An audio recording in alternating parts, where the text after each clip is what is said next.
সেদিন যখন সকালে ফোনটা এলো না, কখনো কি আমি করেছিলাম, আমি দুবার করেছি, উনি বাড়িতে ছিল না, আমি দুবার করেছি। 8:30 নাগাদও ফোন করে, যেহেতু 8:30টার সময় আমি দুবার ফোন করেছি, ফোন তোলেনি। আমি ভেবেছি অন্য কাজে ব্যস্ত আছে, হয়তো তাড়াতাড়ি রাউন্ড শুরু হয়ে যাবে। চিন্তা করা যায় না, আমরা কোনোদিন এরকম স্বপ্নেও ভাবিনি আর কি। এতদিন ধরে যে আমরা স্বপ্ন দেখছিলাম, একটা রাত্রে সব স্বপ্ন চুরমার করে দিয়েছে সব দুষ্কৃতীরা। এখন যদি বিচার পাই কিছুটা আমাদের মনের শান্তি হবে, এই ছাড়া আর কি বলবো। আচ্ছা, এই যে প্রিন্সিপাল সন্দীপ ঘোষ, তার সম্পর্কে কিছু শুনেছেন কি মেয়ের মুখে?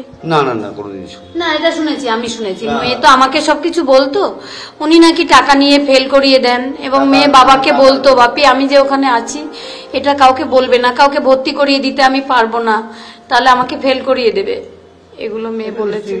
সমস্যা তৈরি হতো কলেজে, সেই জন্যই হয়তো চাপে থাকতো আর কি, এসব তো চাপ ছিল। আচ্ছা, এই যে আমরা এখন শুনছি এখানে নাকি অনেক রকম চক্র চলতো, বাইরে থেকে মেয়েদের নিয়ে আসা হতো, এরকম কিছু শুনেছিলেন?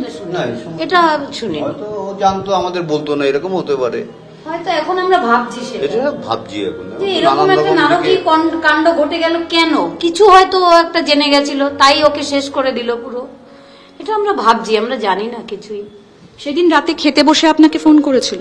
খাবার যখন অর্ডার করেছিল, এসেছিল, তখন ফোন করেছিল। মেয়ের হবি কি ছিল, লেখা ছাড়া সিনেমা দেখতে যাওয়া বা বন্ধুদের সাথে? সেদিন যেমন ওই যে বলছে যে খেলা দেখছিল, কোনোদিন খেলা দেখে না। মেয়ের পড়াশোনাই হবি, পড়াশোনা। আমি এমডি করার পরে ডিএম করব, এবং তার জন্য কোর্সও কিনে ফেলেছিল অনলাইনে, ওটা পড়াশোনার জন্য, টিউশন নেওয়ার জন্য। সারাদিনই পড়তেন? কোন ঘরে পড়তেন? এই বাড়িতে? এই বাড়িতেই, আলাদা ঘর ছিল, ওর ঘরে আমরা বেশি যেতাম না। কি খেতে ভালোবাসতো? মায়ের হাতে কি রান্না খেতে ভালোবাসতো? নিরামিষ রান্নাই বেশি পছন্দ করতো সব সময়, ভালো ভালো নিরামিষ রান্নাই বেশি পছন্দ করতো, আর চিকেন মটন এগুলো। আর ডিম খুব ফেভারিট ছিল, মানে ডিমটা সে ফুরিয়ে না যায় ওরকম একটু একটু করে খেত।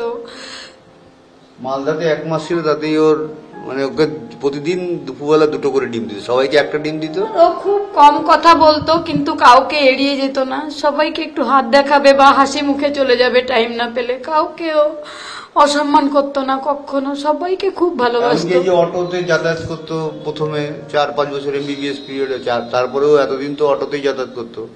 প্রতিটা অটোওয়ালা আজকে শোকাহত হয়ে গেছে ওর মানে অনুপস্থিতিতে। এমনকি অনেকে এখানে যিনি বই বিক্রি করে, দুধ বিক্রি করে, তারাও বলছে বই কাকু, দুধ কাকু, এগুলো বলে আমাদের আর কেউ ডাকবে না।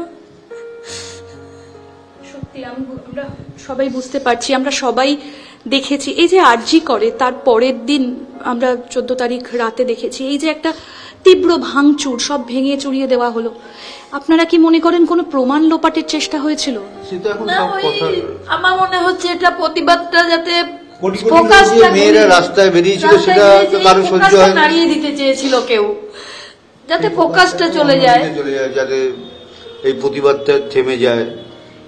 কিন্তু যে এই সমস্ত তারা বুঝতে পারছে না যে এই যে ঘটনা ঘটেছে, নারকীয় ঘটনা, এটা সবার মনে একটা নাড়া দিয়েছে, সেটা এখনো সবাই জাজ করতে পারছে। তাহলে তারাও আজকে বিচারের জন্য ঝাঁপিয়ে পড়তো। আমি আপনাদের মাধ্যমে ছাত্রদের কাছে একটা বার্তা দিতে চাই, আমি এক সন্তানহারা মা, তারা যেভাবে আমার পাশে দাঁড়িয়েছে, তারা আমার সন্তানের মতো। আমি একটা সন্তান হারিয়ে কোটি কোটি সন্তান পেয়ে গেছি, তারা যেন আমি যতদিন বিচার না পাই আমার পাশে থাকে, এবং তাদের অন্তরের কৃতজ্ঞতা জানাই, ভালোবাসা জানাই। আমরা আছি সবাই, আমরা সংবাদ মাধ্যম হিসেবে আমরা অবশ্যই আপনাদের বার্তা গোটা দেশের কাছে পৌঁছে দিতে চাই। একটা বিষয়ে অত্যন্ত, যদিও যে ঘটনাটা ঘটে গেছে অত্যন্ত নারকীয়, বলা যাচ্ছে না বেশি কথা, আমরাও বলতে পারছি না, বাকরুদ্ধ হয়ে যাচ্ছে। কাকু, একটা কথা, এই যে আরজি করে নিরাপত্তা এবার সেন্ট্রাল ফোর্সের হাতে এলো, সেন্ট্রাল দায়িত্ব নিল, এটা কি আরো আগে হওয়া উচিত ছিল বলে আপনার মনে হয়? সেটা এই ব্যাপারে আমরা, কারণ আমরা এই সমস্ত ব্যাপারে কোনোদিন চিন্তা ভাবনা করিনি, আর এই নিয়ে কি মন্তব্য। মেয়ে কি কোনোদিনও বলতো যে আমি ফাঁকা থাকি, একা থাকি, লোক থাকে না? না, এসব কখনো বলতো না, এসব থাকতেও না। ওদের মানে 10 জন ওর ইয়ারের 9 জন ছেলে, ও একা মেয়ে, কোনোদিন কিন্তু একা ফিল করেনি, সবাই খুব বন্ধুর মতো ছিল ওরা। এমনকি বাড়ি থেকে আমি একটা টিফিন বানিয়ে দিলে ওটা ওরা সবাই মিলে ভাগ করে খেয়েই ফেলতো। এটা আমাকে বলতো, মা তাদের মধ্যেই কেউ মানে এখন তো দেখতে পাচ্ছি যে তাদের মধ্যেও কেউ থাকতে পারে এই সমস্ত ঘটনা, নারকীয় ঘটনার সঙ্গে জড়িত। কাকিমা, মেয়ের বোধহয় বিয়ে ঠিক হয়েছিল।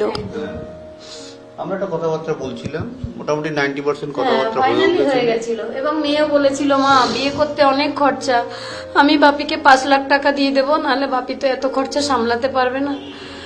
আমি বলছি পারবে বাপি সামলাতে, বাপি একটা মেয়ের বিয়ে দেবে, কেন পারবে না। আচ্ছা, একটা গাড়িও বোধহয় কিনেছিলেন অভয়া, সেই গাড়িটা কি আপনাদের এই বাড়ি অবধি এসে পৌঁছেছে? হ্যাঁ, গ্যারেজে রাখা আছে।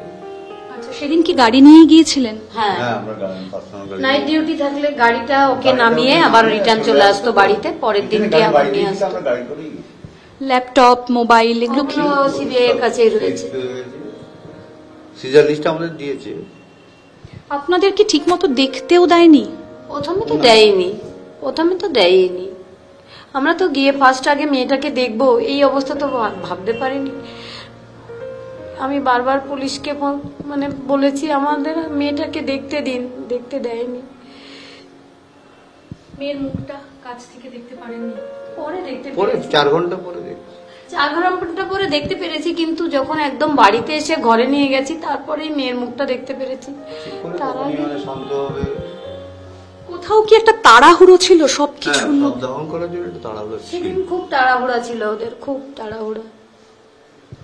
আর বেশি কথা আপনাদের সঙ্গে বলবো না, শুধু একটাই কথা বলবো, সামনের লড়াইটা খুব কষ্টের, আরো লড়াই চলবে, শক্ত হতে হবে। আপনারা শক্ত থাকুন। আপনারা যদি নিশ্চয়ই আমাদের সঙ্গে থাকেন, আমরাও শক্ত হয়ে লড়াই করার চেষ্টা করব। এবং সবাইকে আমি কি বলবো, ছেলে মেয়েকে তো আর ধন্যবাদ জানানো যায় না, সবাইকে শুভেচ্ছা জানাচ্ছি, তারা যেন সবসময় আমাদের পাশে থাকে।